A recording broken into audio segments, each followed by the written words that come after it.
What is inspiration?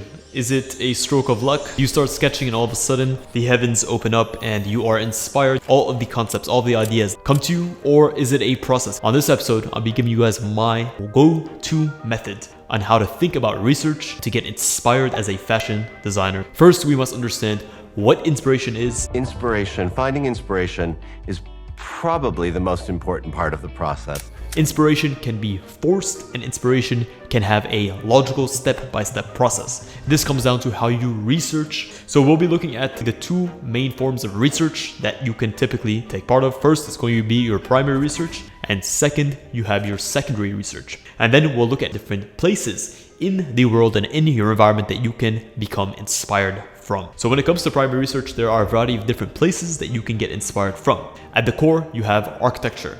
Designers for centuries have been inspired by the architecture around them. Each era of architecture gives you something to get inspired from. You also have nature.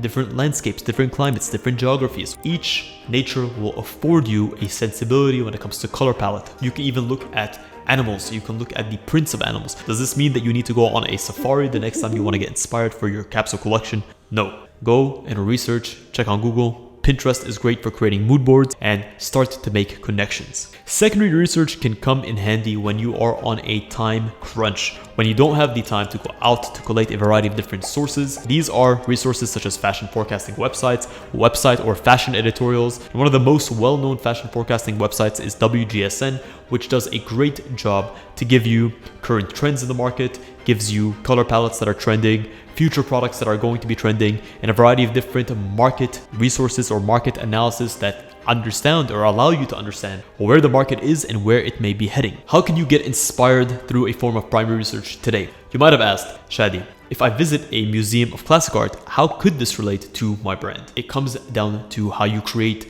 an association between the source material. You might look at Renaissance architecture and then you might look, oh, it's in Italy. Then you might look at Italy. You might look at the colors of the Italian flag. Then you might look at the location or the geography. Europe. What is Europe well known for?